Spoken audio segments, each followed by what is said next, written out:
کیڑے نکالے جاتے ہیں اور اس کو بھی کہا جاتا ہے کہ یہ بھی ویسے ہی اسٹیٹمنٹس ہیں جیسے کوئی اور پارلیمنٹیرین جو ہے، کوئی اور سیاستدان جو ہے وہ پاکستان میں دیتا ہے۔ بہرحال یہ سہیل آفریدی صاحب کی سیاست میں ایک ڈاؤن فال جو ہے وہ تو ضرور آیا گزشتہ وقت کے ساتھ۔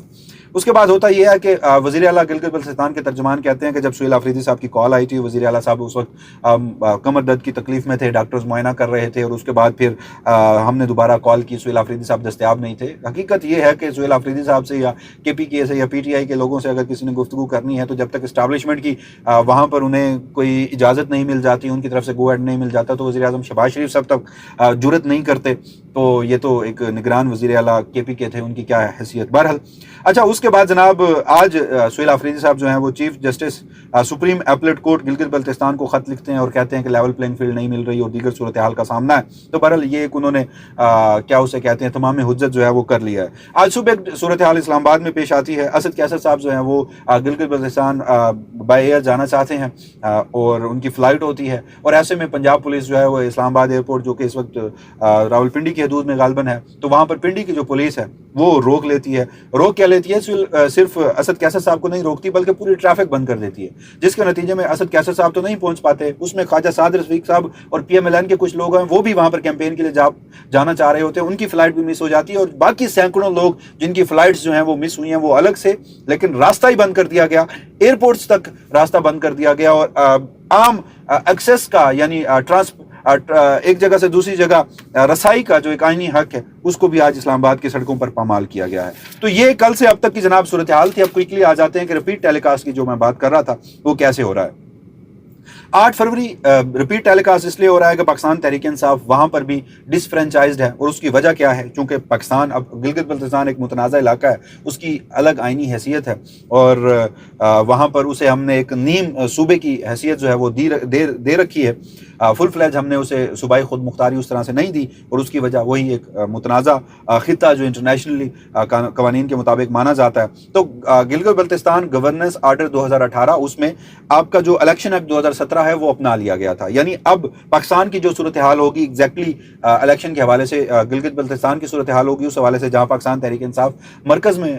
پورے ملک میں ڈس فرینچائزڈ ہے، اسمبل ان کا لے لیا گیا ہے قاضی فائز صاحب کی مہربانی اور الیکشن کمیشن آف پاکستان کی مہربانی سے، تو وہاں پر ان کے پاس اسمبل نہیں ہے۔ جس کے بعد پاکستان تحریک انصاف نے گلگت بلتستان ڈیموکریٹک پارٹی تھی ان کے ساتھ اتحاد کیا تھا، پولو مین ان کا اسمبل تھا، وہ اسمبل بھی واپس لے لیا گیا، جس کے بعد اب یہ خبر بھی سامنے آ رہی ہے کہ وہ جو جنہوں نے 2026 میں یہ جماعت رجسٹر کروائی تھی وہ بھی اب وڈرا کر چکے ہیں انتخابات سے، جن کے ساتھ پی ٹی آئی نے اتحاد کیا تھا۔ وہی ریپیٹ ٹیلی کاسٹ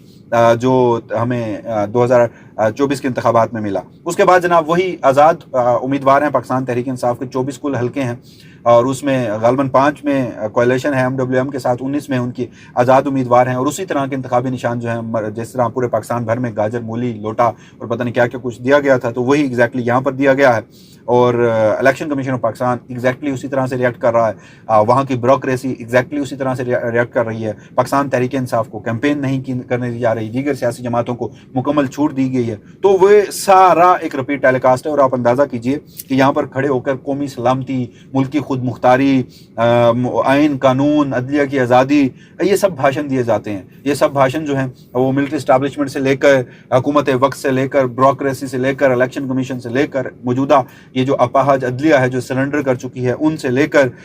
جتنے بھی اسٹیک ہولڈرز ہیں ان نظام میں بیٹھے،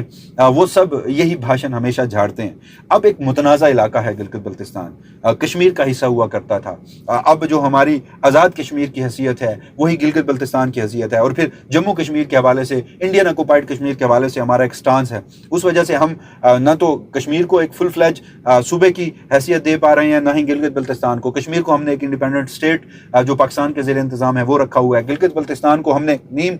صوبے کی حیثیت تو دے رکھی ہے، وہاں پر وزیر اعلیٰ ہے، ایک اسمبلی ہے، پاکستان کا نظام وہاں پر چلتا ہے، لیکن اسے مکمل صوبائی خود مختاری نہیں دی، اس کی کانسٹیٹیوشنل حیثیت اس طرح سے نہیں ہے۔ وجہ یہ ہے کہ پھر ہمارا جو کشمیر کے حوالے سے سٹانس ہے ان انٹرنیشنلی اس کو ٹھیس پہنچ سکتی ہے. تو اس وجہ سے جہاں اتنا ایک ڈسپیوٹڈ علاقہ ہے وہاں پر آپ پاکستان تحریک انصاف کو کیمپین نہیں کرنے دے رہے, وہاں پر آپ لوگوں کو, پاکستان تحریک انصاف کے لوگوں کو صبح بدر کر رہے ہیں, جبکہ پی ایم ایل این کے لوگ جا رہے ہیں, پیپلز پارٹی کے لوگ جا رہے ہیں, ان کو وہاں پر اسٹیٹ مشینری جو ہے وہ ویلکم کر رہی ہے. تو یہ ایک انتہائی افسوسناک صورتحال ہے. سوچنا یہ چاہیے کہ آپ پاکستانیت سے کھیل رہے ہیں, آپ قومی سلامتی سے کھیل رہے ہیں. قومی سلامتی سے کھیلنا, پاکستانیت سے کھیلنا اور اس سے زیادہ کیا ہوتا ہے؟ پاکستان تحریک انصاف پر تو آج بھی لیبل یہی لگتا ہے, لیکن اس کے خلاف جو اقدامات کیے جا رہے ہیں وہ پاکستان تحریک انصاف نے اگر 9 مئی کیا بھی تھا تو آپ اس سے بھی زیادہ شدت کے ساتھ یہ ساری صورتحال کر رہے ہیں. نواز شریف صاحب نے وہاں پر جانا تھا, اطلاعات یہ ہیں کہ وہ وہاں پر نہیں جا رہے. بلاول اور آصفہ جو ہیں پیپلز پارٹی سے وہ جا رہی ہیں. دونوں سیاسی جماعتوں کی جو ہائی رینکس ہیں وہ وہاں پر پہنچے ہوئے ہیں, ان کی ٹیمیں تشکیل دی گئی تھیں, وہ وہاں پر کیمپین کر رہے ہیں اپنی. اطلاعات یہ ہیں کہ پاکستان پیپلز پارٹی اور استحکام پارٹی جو ہے علیم خان صاحب کی, ان کو استحکام پارٹی کو 3 سے 4 نشستیں دے کر وہاں کے جو الیکٹیبلز ہیں ان کو اس سیاسی جماعت میں شامل کرایا گیا ہے. اور پاکستان پیپلز پارٹی کو اب تک کے جو آپٹکس ہیں کہ شاید ان کو حکومت دے دی جائے. ایک درمیان میں گفتگو یہ بھی ہوئی تھی کہ 18ویں آئینی ترمیم کو انڈو کرنے اور 28ویں ترمیم میں آن بورڈ نہ ہونے کی وجہ سے پیپلز پارٹی سے سندھ اور جی بی کی جو گورنمنٹ جو پہلے ان کے ساتھ وعدہ کیا گیا تھا وہ شاید نہیں دی جا رہی. لیکن اب تک کی صورتحال یہی ہے کہ شاید پاکستان پیپلز پارٹی اور استحکام پارٹی کو وہاں پر کولیشن میں گورنمنٹ دی جائے. اب آ جاتے ہیں گلگت بلتستان پہ. دیکھیے,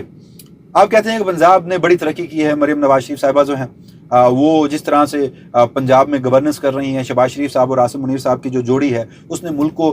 بلندیوں تک پہنچا دیا ہے. ہماری جو داخلی صورتحال ہے, ہماری جو اس وقت فارن پالیسی ہے, کوئی شک نہیں کہ جس طرح سے مارکہ حق اور اس کے بعد ایران جنگ میں پاکستان نے ایک ثالثی کا کردار ادا کیا, پاکستان کی جو ملٹری ڈپلومیسی تھی اس کی تعریف کرنی چاہیے. لیکن جب آپ داخلی صورتحال پہ آتے ہیں تو صورتحال تو بہت زیادہ سنگین ہے. اور وہاں پر جب ریاستی کاسالیس بیٹھ کر میڈیا میں گن گاتے ہیں اور کہتے ہیں کہ پاکستان تحریک انصاف ختم شد اور یہ ساری صورتحال, تو پاکستان تحریک انصاف کو آج آپ بھی کیمپین اس لیے نہیں کرنے دے رہے کہ ان کے ساتھ 9 مئی جڑا ہے, ان کے ساتھ دیگر. تو پھر کیا گلگت بلتستان, وہاں پر 3 ڈویژنز ہیں, وہاں پر 10 اضلاع ہیں, 24 نشستیں ہیں, 17 سے 18 لاکھ کی وہاں کی آبادی ہے. تو وہ سارے ہی ملک کے خلاف ہیں. اگر وہ پاکستان تحریک انصاف ملک کے خلاف ایک سیاسی جماعت ہے اور وہ پاکستان تحریک انصاف کو ووٹ دینا چاہ رہے ہیں, تو جس طرح سے کروڑوں ووٹرز نے ملک بھر میں پاکستان تحریک انصاف اور عمران خان صاحب کو ووٹ دیا تو وہ بھی ملک دشمن ہے, اور اب گلگت بلتستان کے لوگ بھی ملک دشمن ہیں. انتہائی ایک افسوسناک صورتحال جناب ہے. لیکن میں آپ کو ایک اور بات وہاں پر بتا دوں کہ چاہے آپ نے وہاں پر سیمبل کوئی بھی دیا ہے, 8 فروری کا آپ ریپیٹ ٹیلی کاسٹ کر رہے ہیں. 8 فروری کو عوام پاکستان نے باہر نکل کر جس طرح سے شہروں میں, دیہاتوں میں جس طرح سے پی ٹی آئی کے لوگوں کی کیمپین نہیں ہوئی, لوگوں نے وہاں پر جا کر دیکھا, خود تردد کیا کہ پاکستان تحریک انصاف کا امیدوار کون سا ہے, اس کا انتخابی نشان کیا ہے, اس کو یاد کر کے گئے اور جا کر وہاں پر ووٹ دیا. اور پھر ایسی صورتحال کا آپ کو سامنا کرنا پڑا کہ آپ نے اس کے لیے جو الیکشن ٹریبیونلز ہیں وہ تک تبدیل کر دیے, الیکشن ٹریبیونلز کو اپاج کر دیا, اس کو ختم کر دیا. جسٹس طارق جہانگیری جو اسلام آباد کے ٹریبیونلز کے سربراہ تھے اور وہ ٹریبیونلز کو ہیڈ کر رہے تھے, اور وہ کہہ رہے تھے کہ جو ول آف دا پیپل ہے وہ ول آف دا پارلیمنٹ میں نظر آئے گی, آپ نے انہیں یک طرفہ ٹرائل کر کے گھر بھیج دیا. دیگر اسلام آباد ہائی کورٹ کے ججز کو ٹرانسفر کر دیا, آپ نے 26ویں ترمیم کر لی, 27ویں ترمیم کر لی, آئین کو ختم کر دیا, عدلیہ کو اپاج کر دیا. آج تک آپ وہ انتخابی ڈاکے کی چوری کو, اس ڈاکے کو چھپانے کی کوشش کر رہے ہیں. تو یہاں پر گلگت بلتستان میں آپ ذرا لٹریسی ریٹ دیکھیے, پورے پاکستان سے وہاں پر زیادہ ہے. پورے گلگت بلتستان کی اگر بات کی جائے تو 17-18 لاکھ کی جو رجسٹرڈ آبادی آبویس اس سے بہت زیادہ ہوگی, تو وہ اس وقت 70% سے زائد ان کی لٹریسی ریٹ ہے. صرف ہنزا کو آپ دیکھ لیں تو وہاں پر 90% سے زائد لٹریسی ریٹ ہے, اور خواتین کا زیادہ لٹریسی ریٹ ہے. آپ کو ہر شعبے میں وہاں پر خواتین نظر آئیں گی. اب ویسے بہت سارے اس کے محرکات ہیں. جو ایک سب سے بڑا گلگت بلتستان میں کمیونٹی ماڈل ہے, آغا خان ڈیولپمنٹ نیٹ ورک جو ہے, اس کی وجہ سے جو وہاں پر شعور ہے. میں خود ہر سال ٹورزم کی غرض سے گلگت بلتستان جاتا رہتا ہوں. وہاں ہم گاؤں میں جاتے ہیں, دیہاتوں میں جاتے ہیں, شہروں میں جاتے ہیں, لوگوں سے گفتگو کرتے ہیں. یقین جانیے کہ وہاں کے لوگوں کا جو سیاسی شعور ہے اس کا آپ اندازہ نہیں کر سکتے. تو وہاں پر اگر آپ نے پی ٹی آئی ڈسفرینچائز کر دی, آپ نے سیمبل چھین لیا, جس جماعت کے ساتھ کولیشن تھی پولو مین وہ ختم کر دیا, اور آپ نے وہاں پر بھی ایسے انتخابی نشان دے دیے, تو کیا وہ انتخابی نشان لوگوں کو نہیں معلوم ہوں گے؟ لوگ اپنا حق کے خود ارادیت وہاں پر استعمال نہیں کریں گے؟ ایک سوال ہے وہ یہ کہ پہلی مرتبہ